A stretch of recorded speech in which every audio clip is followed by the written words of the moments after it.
दोस्तों आज हम ओप्पो के इस वाले मोबाइल को रिपेयर करेंगे। ये मोबाइल बिल्कुल डेड कंडीशन में है, बट कस्टमर जब हमारे पास लेके आया तब बोला कि यार कस्टमर ने ये इसकी डिस्प्ले टूटी हुई तो डिस्प्ले ही चेंज करनी है। तो मैं आपको इसकी हालत दिखाता हूँ डिस्प्ले की। ये देखिए कितनी बुरी तरीके से डैमेज हुई है और ये पटका गया कस्टमर के द्वारा। जब पटका गया है तो डिस्प्ले तो चलिए कोई बात नहीं, चेंज हो जा रही, लेकिन जो मेन प्रॉब्लम इसमें आ रही है, जब मैंने चेक करा तो यहाँ पर ये मोबाइल स्विच ऑन ही नहीं हो रहा है। जब मोबाइल स्विच ऑन ही नहीं हो रहा है तो फॉल्ट इसमें कहीं ना कहीं होगा ही। तो जो फॉल्ट है उसका ही सॉल्यूशन आज यहाँ पर करेंगे। अब यहाँ पर जब मैं शॉप में इसको लेके गया, यानी कि जहाँ से हम टच डिस्प्ले वगैरह ख़रीदते हैं, फ़ोल्डर ख़रीदते हैं, तो वहाँ पर जब फ़ोल्डर हमने लगाया तो चेक करा तो यार मोबाइल ही ऑन नहीं हुआ। तो उसने बोला भाई पहले मोबाइल आप ऑन करके लाइए, उसके बाद हम आपको चेक करके देंगे, क्योंकि जहाँ से हम खरीदते हम टच और डिस्प्ले हमें चेक करके ही मिलती है। तो यहाँ पर क्या है ना, फिर मैंने ख़रीदा नहीं, मैंने कहा चलिए पहले मोबाइल रिपेयर करके लेके आता हूँ, उसके बाद ही हम फ़ोल्डर को लेंगे। तो यहाँ पर जो डेड कंडीशन में यहाँ पर बनी हुई है तो वही आज हम रिपेयर करने वाले हैं। अगर आपके साथ भी ये हो जाता है, यानी कि पटकने के मोबाइल बिल्कुल डेड पड़ जाता है, तो उसको हम कैसे रिपेयर करेंगे। यहाँ पर असल में मेरे पास एक डीसी पावर सप्लाई भी है, उसी के द्वारा हम यहाँ पर चेक करेंगे। इसमें मैंने वोल्टेज सेट करी है, 4 वोल्ट यहाँ पर सेट कर लीजिएगा, 4 वोल्ट यहाँ पर सेट कर लीजिएगा। और जब हम इसको ऑन करेंगे तो एम्पियर यहाँ पर लेने लगता है, पता चल जाता है, ठीक है। तो अब यहाँ पर डीसी पावर सप्लाई की प्रोब्स हैं।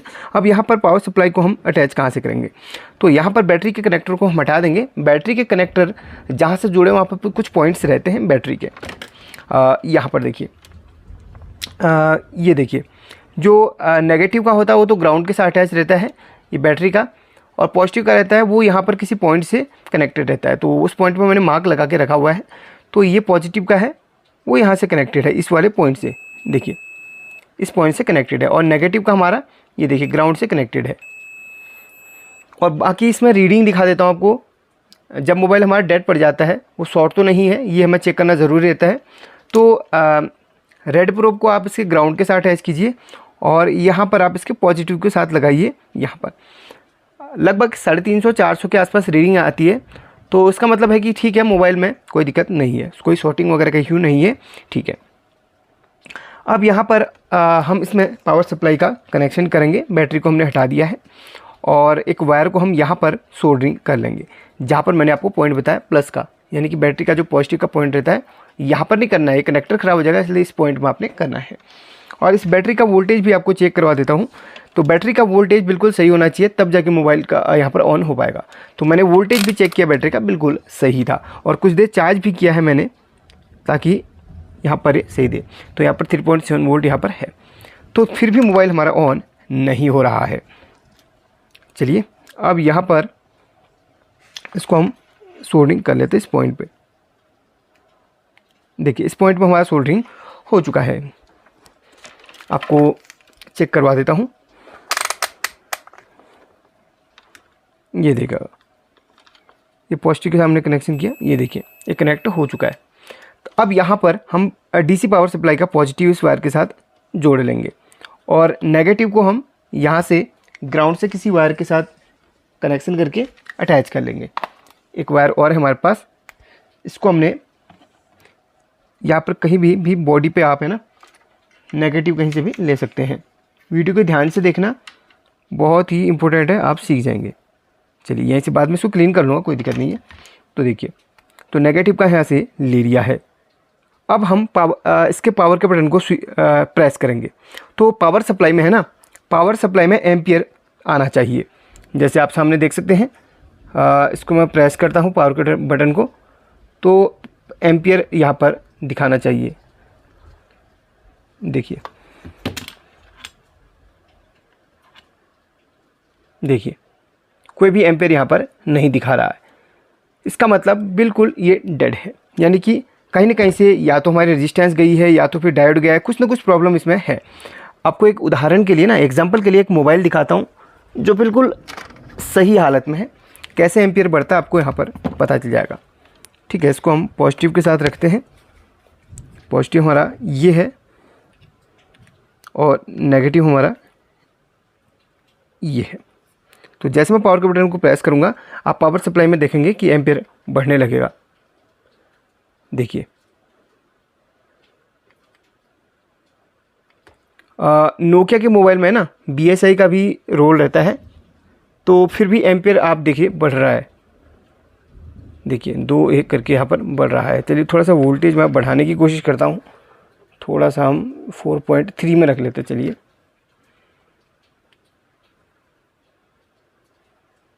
देखिए एम्पियर वाला है ना कुछ यहाँ पर ब्लिंक कर रहा है, बट नोकिया में BSI होता है, तो नोकिया को हम रखते थे साइड पे, एक चाइना मोबाइल को हम ऑन करके दिखाते हैं। तो एक सैमसंग का मोबाइल है हमारे पास, सैमसंग में ही दिखा देते हैं। सैमसंग का भी बिना BSI का ऑन हो जाता है। देखिए अब यहाँ पर हम इसको देखिए, आप एम्पियर वाला सेक्शन देखिएगा, ये वाला, ठीक है। जैसे मैं ऑन करूँगा बढ़ने लगेगा, देखिए एम्पियर लेने लग गया वहाँ पे। ऑन करते समय ना एम्पियर, देखिए ऑन करते समय एम्पियर लेता है, देखा। ये सेट अभी ऑन नहीं हुआ। सेट को ऑन करने के लिए मुझे लगता है कि थोड़ा सा वोल्टेज और बढ़ाना पड़ेगा, 4.2 में रख लेते हैं। चलिए, और देखिए वहाँ एम्पियर लेने लगेगा, वो देखिए एम्पियर लेने लग रहा है। तो यहाँ पर सेट अभी भी ऑन नहीं हो रहा है, तो थोड़ा सा वो वोल्टेज और बढ़ाएंगे, 4.5। तो उस तरीके से ना मोबाइल ऑन करते समय एम्पियर लेने लगता है, इस तरीके से, ठीक है। तो मोबाइल के लिए वोल्टेज कम है तो और बढ़ाने पर कोई दिक्कत नहीं, बट आपको एम्पियर वाला दिखा दिया। तो इस तरीके से ना एम्पियर बढ़ने लगता है, बट इसमें क्या इशू आ रहा है, एम्पियर बढ़ ही नहीं रहा है, ठीक है। अब यहाँ पर हमने इसके मदरबोर्ड को ओपन करना है और यहाँ पर हमने काम करना है। सबसे पहले तो आपने पावर बटन को चेक करना है। दरअसल इसमें पावर बटन बिल्कुल सही है, और यहाँ पर हमने अभी है ना इन दोनों प्लेट्स को खोल के इनके अंदर के कंपोनेंट्स चेक करने हैं। चलिए आपको पहले दिखाई देता हूँ मैं।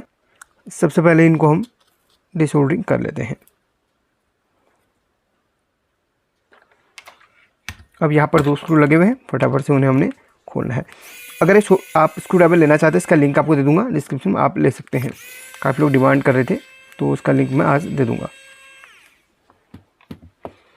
और यहाँ पर चलिए बैटरी को भी हम उतार लेते हैं।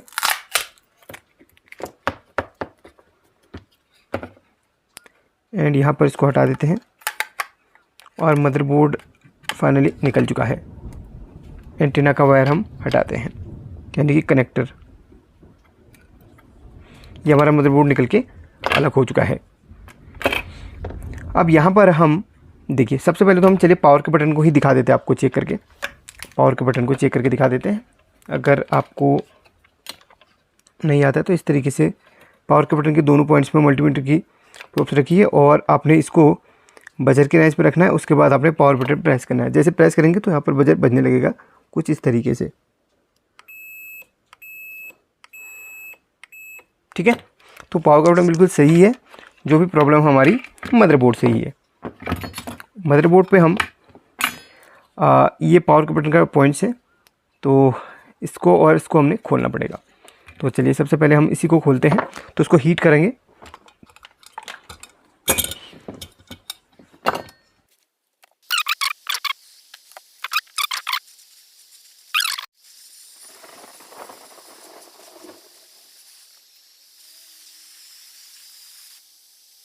तो दोस्तों यहाँ पर अब सबसे पहले चलिए थोड़ा सा हम आईसीज को हीट कर लेते हैं।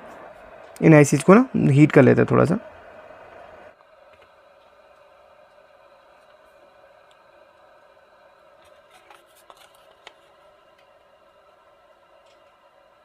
नो, अभी भी वही प्रॉब्लम है, कोई भी एम्पेयर नहीं बढ़ रहा, सेम वही कंडीशन अभी भी मिल रही है। चलिए अब हम इन्हीं प्लेट्स को एक बार खोल के देखेंगे।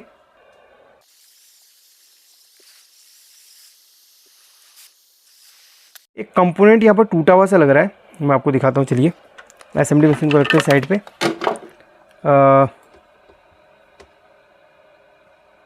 ये देखिएगा, ये देखिए, ये कंपोनेंट यहाँ से ब्रेक हुआ है, ये देखिएगा।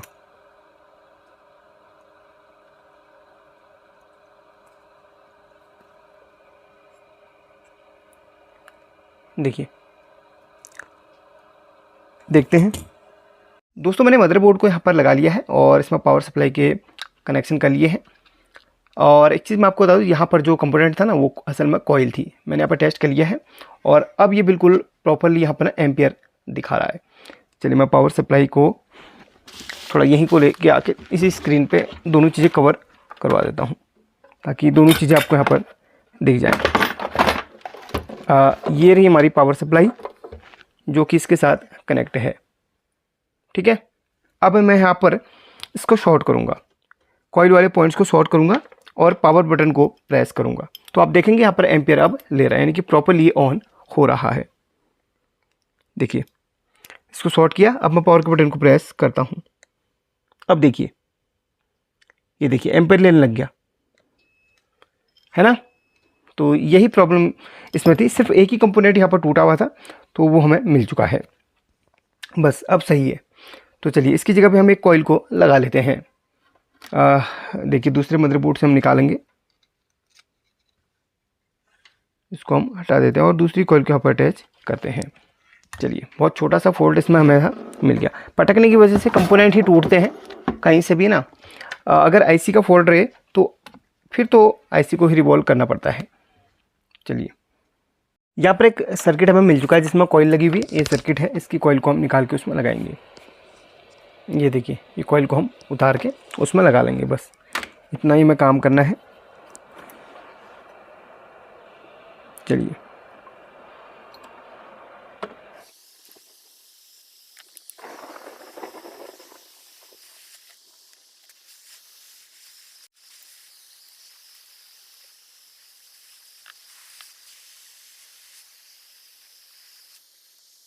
देखिए एक बार फाइनल टेस्टिंग और इसकी कर लेते हैं। आप सामने देख सकते हैं वोल्टेज सेट कर लिया है। अब मैं जब पावर के बटन को प्रेस करता हूँ तो देखिए ये एम्पियर इसका बढ़ने लगेगा। देखिए ये देखिएगा, तो फाइनली हमारा है ना ये बिल्कुल ऑन हो चुका है। एंड अगर आप कमेंट करेंगे तो मैं इसका डिस्प्ले का भी बना दूंगा, है ना, यानी कि फ़ोल्डर, वैसे एक कस्टमर ने बोला फोल्डर डालने के लिए तो फोल्डर तो बता दूंगा। अगर आप बोलेंगे तो वीडियो पब्लिश कर दूंगा कल परसों तक, ठीक है। तो चलिए तो बहुत ही आसान तरीके से यहाँ पर रिपेयर हो चुका है, लेकिन ज़रूरी नहीं कि आपके वाले केस में भी ऐसा ही हो। उसके लिए आपको बहुत ही बारीकी से ना कंपोनेंट्स को देखना होगा। कोई टूटे फूटे कंपोनेंट तो उसको आप फाइंड करके जोड़ लीजिए, नहीं तो आप है ना यहाँ पर टेस्टिंग ज़रूर कीजिएगा। सबसे पहले बैटरी के पॉइंट पे, जैसे आपको स्टार्टिंग में बोला था, सॉर्टिंग टेस्ट है ना, ज़रूर कीजिएगा। चलिए